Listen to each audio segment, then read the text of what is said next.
Hello, dear friends. You are on the Ruslan Belov channel, and this is the daily analysis of the Ukrainian front. Well, Trump once again declared that he is disappointed in Putin. He also said that the US army is the strongest, the most powerful, the coolest, that it defeats everyone. Interesting. Did they win in Afghanistan when they ran away from there? Recently, they bombed the Houthis for a month and a half, achieved nothing, and had to agree to peace. That's also victory, right? Well, the battles on the front continue, and we continue to study the situation. So friends, today we have very many updates, a lot of territorial advances. This episode will be very interesting, so make sure to watch it until the end. As for the monthly September summary, I'll make that a bit later, I think on Friday. For now, let's talk about the gains made over the past day. Very good reports are coming in that Russian troops managed to enter the eastern part of Poltavka. This is a village in the Zaporizhzhia region. Here it is, and here's such a beautiful advance in favor of the Russian army. There are objective control videos confirming that Russian troops, specifically the forward assault detachments, reached the eastern outskirts of Poltavka. The footage is from the enemy's side. You can see Russian assault troops running from tree line to tree line, reaching the residential part of the village while being bombarded with drops. Unfortunately, there are casualties. But this is war, combat operations. Sadly, assault troops, especially those in forward detachments, die, and die often. Why is this advance important? Because the Yanchur River runs here, and Poltavka lies, on both of its banks. Along this river runs the last defensive line protecting Huliaipol. Accordingly, if Poltavka is taken, the defense is broken and the path to Huliaipol is open. The fighting for the settlement has already begun, and we are waiting for video confirmation of its capture by Russian forces.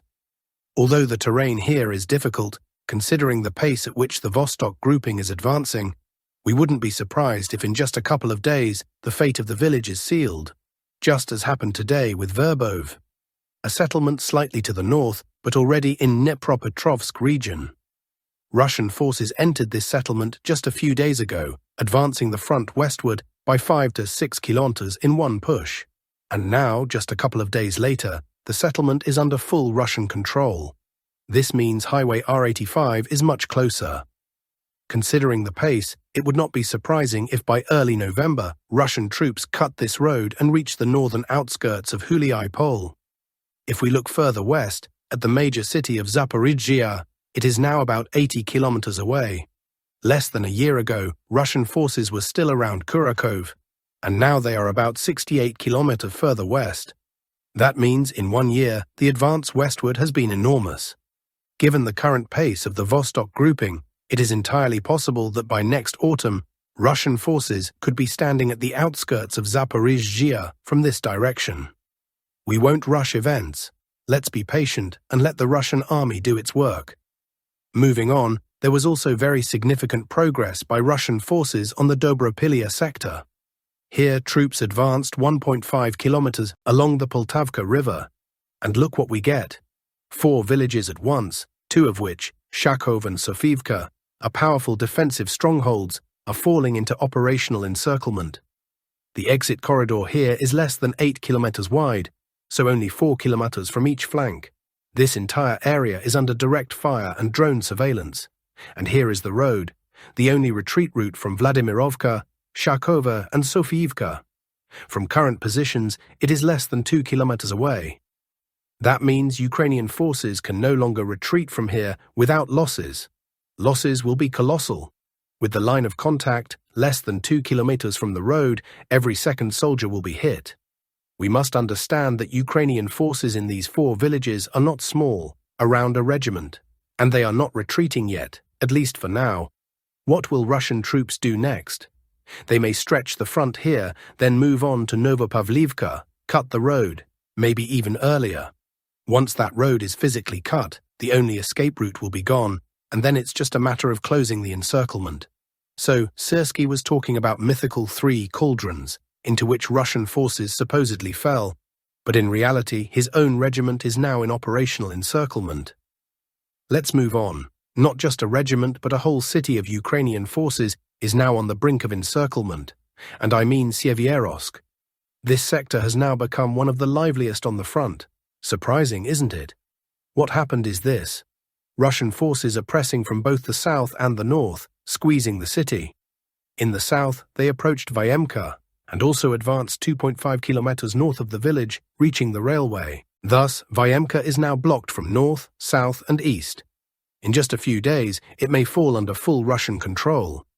But for Ukraine, the real problem is not Vyemka, but that after crossing the railway, Russian forces can move towards Zvanivka. The distance is only about 3 kilometers. That would put all Ukrainian positions in the area, including several strongholds and 20 kilometer towers of territory, into encirclement. And that's not all. If Russian troops approach Zvanivka from the east, while also pressing it from the south via Perezdne, then they will also advance towards Sviatopokrovsk. That would sever logistics. Right now, the Ukrainian garrison in Sievierodsk has only 2 supply roads left. They are already under fire control and monitored by drones, but still some supplies manage to get through, though part of them burn along the way. The main supply route used to be the Lyman-Sievierodsk road, and the second was the bypass from Sloviansk. Now both are under threat. On the northern side, Russian troops have already reached Dronivka, capturing Sievierodsk-Malyi, a district of Sievierodsk, officially part of the city, though detached from its main area. This means a small part of Sievierodsk itself is already under Russian control. They have also reached the Bakhmutka River. All that remains is to cross it 600 meters, and hello Dronivka. Capturing Dronivka means direct access to the Lyman-Sievierodsk highway. So things here are moving well, and the prospect of taking Sievierodsk by the end of the year no longer looks so unrealistic. Serious progress has also been made on the Lyman sector.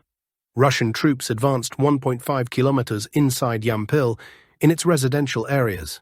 But the settlement is large, and from current positions it's still 3.5 kilometers to the southern edge of the town. So it's not over yet, though the progress is obvious. But the biggest progress happened north of here. The large urban-type settlement of Zarikne was taken under control. What's important is that the road to Lyman is now open. There are no other settlements along the way, just 7.5 kilometers of road straight to the city. North of that, Russian forces have also begun moving toward the village of Stavki. Capturing Stavki would mean direct access to the city from the north. While the prospect of taking Lyman is more distant than Sievierodsk, the Ukrainian side here is in very bad shape. The front continues steadily moving toward the city. There are now 3 key points: Drobyshev, Stavki, and Yampil. Fighting has not yet started for Drobyshev, but if it is taken, the route to the city opens from the west. Stavki is the way in from the north, and Yampil allows entry from the south, cutting off logistics from Sloviansk. Unexpectedly, the Borova front in Kharkiv region also came alive. Here both sides had gains and losses. East of Azov, Ukrainian forces pushed Russians back, but near Borova-Andriivka, Russian forces advanced and reached the outskirts of the village, with progress both from the north and south along a wide front. 6.5 kilometers in one sector and nearly 7 kilometers in another. The key point here is Borova-Andriivka. If that village is taken, Russian troops can then move toward Borova itself. Though I personally doubt quick prospects here, as the front remains very tough. Remember how many times Zeleny High changed hands, and only recently was the front pushed away from it even a little. Still, the main autumn campaign effort in Kharkiv region will focus further north in Kupiansk. That city will be pressed until by December it falls fully under Russian control. So that's the front. We will talk separately about the autumn campaign, what to expect. It started today, October 1st. I think I'll make a special episode at the end of the week, maybe Saturday or Sunday. Now let's turn to politics. Trump is merely creating an appearance of helping Kyiv. Lavrov commented on Tomahawks for Ukraine. The US supplies such missiles not even to all European states. If the US considers Ukraine a responsible country that will use Tomahawks responsibly, that surprises me, said Lavrov. Likely Trump is only creating the appearance of aid to Kyiv. This is the result of European pressure on Washington. The Americans want to show they listen to their allies. I don't think we are dealing with a final decision yet, said the foreign minister. Even if US Tomahawks appear in Ukraine, It will not change the situation on the battlefield. Lavrov also noted that Trump's special envoy Kellogg always speaks from a pro-Ukrainian position. Kellogg claimed that the US is negotiating with Putin through Lukashenko. We know Lukashenko talks a lot with President Putin. We don't know what exactly he tells him, but we know he communicates. We established relations to ensure open communication channels so that all our messages reach President Putin. That is why we did it, said Trump's special envoy. I don't care if it's Kirill Dmitriev or Yuri Ushakov. I don't care if it's Lukashenko or someone else. The important thing is that these messages are delivered, he added. He also stressed that the US is not naive about Lukashenko. We know if he releases one prisoner, he'll probably take two more, Kellogg said about prisoner exchanges with Belarus. Lavrov's diplomatic judo.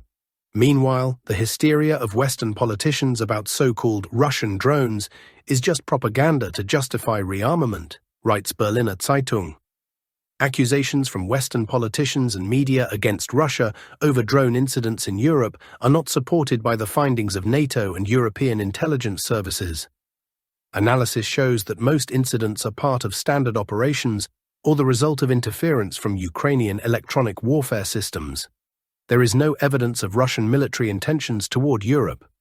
Baseless accusations, inflated by the media, create an atmosphere of fear, which is then used to justify Europe's rearmament. Incidentally, in the EU, there are fears that the downing of a Russian plane or drone could drag them into a direct war with Russia, Politico writes.